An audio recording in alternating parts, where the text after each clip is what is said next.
bago niya ako bigyan ng problema, nauna na yung ayuda. Dahil sa ibon, sa mga ibon. Kung alam nila na kailangan ko, ay masaya. Kaya siguro yung pag-iibon talagang hindi matatanggal sa buhay ko. Dahil ito yung ano yun, parang taga-salba eh. Kung baka sinusok na nila yung pagmamahal ko sa kanila at pag-aalaga.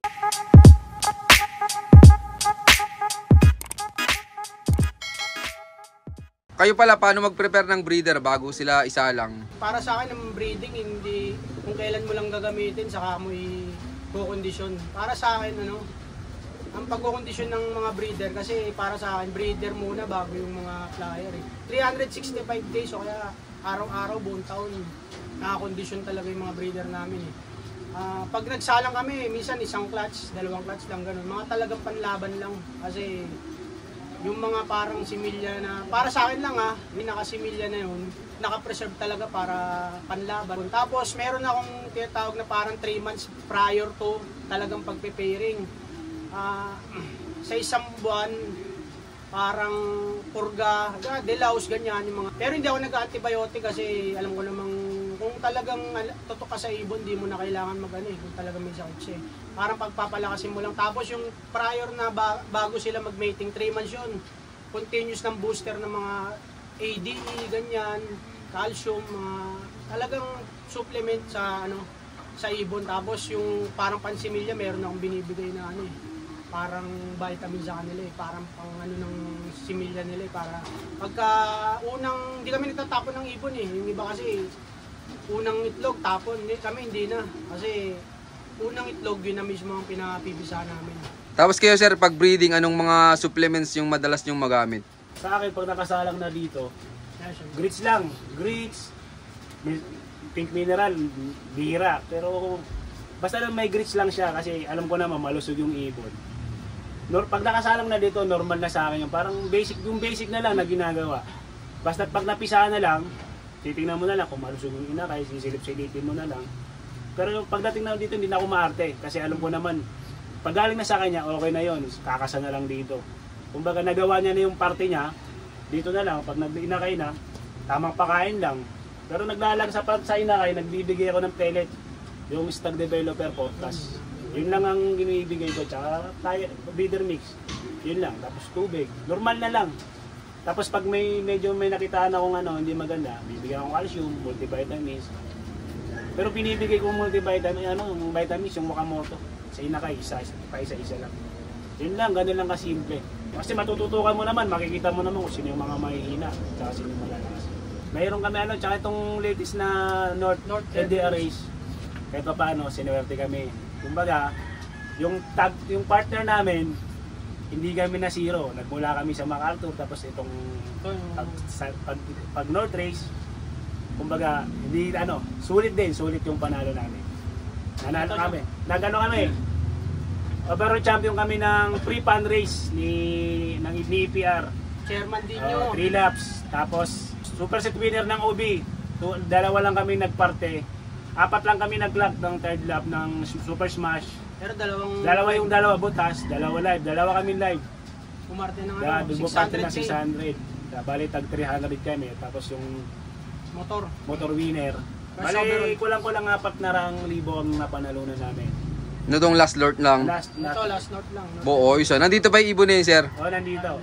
Ayan, sir, pwedeng makita. Ayan.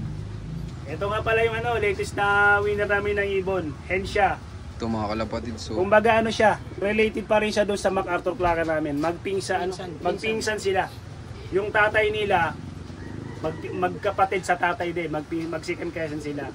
Anong pasok nito? Ganun din. Ang naka-infuse lang to sa waray line ko. Ito ang kwento ng ibon na to. YB siya ng summer. Dilaro ko sa 3 months mula training. Bago mag-derby, bago matapos yung derby, 5 months siya. Finisher siya ng Katiklan, kaya tinawag ko siyang Kati. Tapos, laro ng kasi wala akong pang north. Yung nilaro ko ng norte. Kahit bata pa siya, naka-entry siya sa OB. Pero naka-APR summer siya. Tapos sir, kamusta naman yan nung simula ng first lap derby? Magandang speed niya. Kaso, mayroon yung pares niya, mas magandang speed. Yung tinatawag kong ibon na si Kupal. Kaya hindi ko siya in-entry ng pan race, yun ang naka-entry. Pumasok naman siya ng 11 overall sa Central. Tapos, first overall sa area. Kaya bago mag-entryhan ng derby, nanalo na kami. Kumbaga wala kaming ginastos na, wala kaming nilabas na pera. Kung yung entry 300, galing pa sa pooling siguro yon. Dumating yung derby ng North, wala kaming nilabas na pera. Patoka, by kamis may pambili kami. Tapos, dahil magaling si chairman, nagpa-free fundraise siya. Pag nag-entry ka ng OB, may libreng fundraise. Honda Dio pag napanalunan mo. Ay nung time na yung puro smash. Pero ang ganda sa ibon na to, kahit smash, consistent ang speed niya. Hindi siya bumababa ng 1,000. Nagwa 1-1 pa siya, pero ang pinakamataas niya, ang pinakamababa niya, 1,050, magano. At saka noon, puro smash, nag-adjust ako. Dahil umaga pa lang, madilim, pag smashan, pinaroronda ko. Kahit umuulan, parorondahin ko yan. Kaya kahit smash, umuwi siya. Third lap ng derby, super smash. Pagbitaw ng Malik Isabela, talagang partihan na ng super set na galing ng second lap. Malakas ang loob ko, sabi ko may magka-clock. Kahit sa GC namin, magka-clock ako, ginaganon-ganon ko, pinapala. Pero siyempre may kasamang dasal. Kung time na yon, siguro kaya rin nanalo, kasama swerte dahil alam niyang mga ngailangan din ako. Nag-clock siya, magpapakatop na alas 3. Mapalas 3 pa, alas 3 ba o alas 2? 720 na lang speed niya. Nakaupo ako dyan, nag-aabang ako. Nagdadasal ako, sana may magkukalak. Pagtingala ako, parang hulog ng langit to eh. Umiikot na sa harap ko, kaya kung ano yung pagkaklak ko ng MacArthur, ganun din. Sabi ko sa asawa ko, nandyan na si Cathy. Relax lang din. Tapos, nag-video, showbird ng Tapos pagtingin ko, 4 lang kami nagpa-clock. Dalawa live pa. Pero alam ko na may nag-clock na dalawa. Pero paras butas. May nag-clock na isa. Live. Sabi ko solo. Mas solo yata. Dumating to. Siya, sa clocking, bali pumangalawa siya. Kahit may kasi yata yung speed ng iba. Paras kami 720 ang speed. Yung nauna lang, yung first lang, 800 plus. Pero yung tatlo, puro 720. Pangalawa siya. Kumbaga siya, Funrace champion, super set partaker, tapos motor winner. Lap winner din ng Malik Isabela.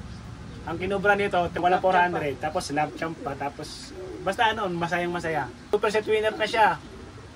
Ang mali ko, may nagkamali rin ako kasi natigil ng isang lap bago magtugigaraw. Nung nagtugigaraw, hindi ko alam kung umitlog siya o hindi. Tapos, kinarga ko ng tugigaraw. Pumatop siya ng tugigaraw. Pagklakos sa kanya, 698 ay 700. Sayang. Pero kung hindi siya nag-cut off ng tugigaraw, overall champion siya sa OB kasi nag-clock siya ng gataran. Pooling winner din siya ng gataran. Kaya nagpasok ulit ng pera. Tapos Santa Ana, Bagyong Pipito, walang nag-clock sa amin. Kaya kung ito nag-clock ng tugigaraw, hindi siya nag-cut off ng tugigaraw, 2 points lang, 698. Overall champion din siya. Sa kagandahan nito, yung ibon na to, sinagot niya na naman yung naging problema ko. Kasi yung anak ko, naoperahan sa acute appendicitis. Gumastos din ako, kaya lang. Ang kaganda nun, yung sa taas, di ako pinabayaan. Bago niya ako bigyan ng problema, nauna na yung ayuda. Dahil sa ibon, sa mga ibon. Kung alam nila na kailangan ko, ay masaya.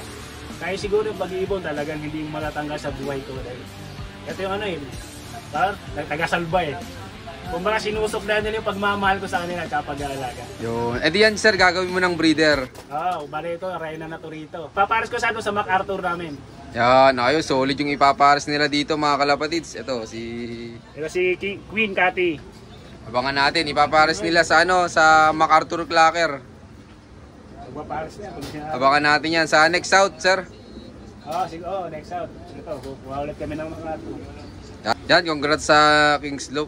Ayan. Tingin nyo sir, ano yung pinakang importante sa pagkakalapati para manalo? Para sa akin, siyempre, unang-una sa taas. Lahat ng gagawin mo, kailangan siya muna ilagay mo bago mo gawin ito. Ipaubaya mo sa kanya. Tsaka huwag kang mga apak ng kapwa mo pansir. Kasi maraming newbie, pag nanalo sa pooling, huwag mong idadoubt. Iangat mo. Kasi dumaan ka rin sa ganun eh. Kasi lahat naman may chance ang manalo. Lalo sa mga pooling-pooling. May mga veteranong panser kasi pag tinalo ng mga newbie kung ano-ano sinasabi, hindi ganoon. Dumaan ka rin sa ganoon, dumaan din tayo sa ganoon. Intindihin mo 'yun. Huwag mong ida-down kaysa naiiangat mo, magtulungan. Huwag mong ida-down. Maging mabuti ka sa kapwa mo pansir, hindi pwede yung magaling ka, magaling, walang magaling, lahat pwedeng manalo. Pag hindi para sa'yo, hindi para sa'yo. Kung tatamad-tamad ka, hindi ka rin mananalo. Kahit may bloodline kang magaling, kung kulang ka sa kaalaman, hindi ka rin mananalo. Yun, shoutout sa inyo lahat mga kalapatids. Maraming salamat syempre sa patuloy ng suporta. At yun, bago ulit matapos tong video to, meron nga pala ulit tayo pa shoutout ngayon. Shoutout kay Yobi ng Alabang. At shoutout din kay Boss Alberi Buenaventura. Shoutout kay Mr. Boots. At syempre shoutout din sa Barangay Kaligayahan. At shoutout pala sa Team Mapulang Lupa. Ayan, good luck sa karera nyo. Syempre shoutout sa Rockdub Excellence. Maraming salamat sa solid nyo na mga supplements. So yun, maraming salamat sa solid yung supportang lahat. At sa mga gusto palang magpa-shoutout din, mag-comment lang kayo dyan sa baba. At syempre may share na rin yung napanood yung video. At abangan nyo yung part 3. Bali yun na yung last part. So yun, keep watching and God bless you all. Thank you.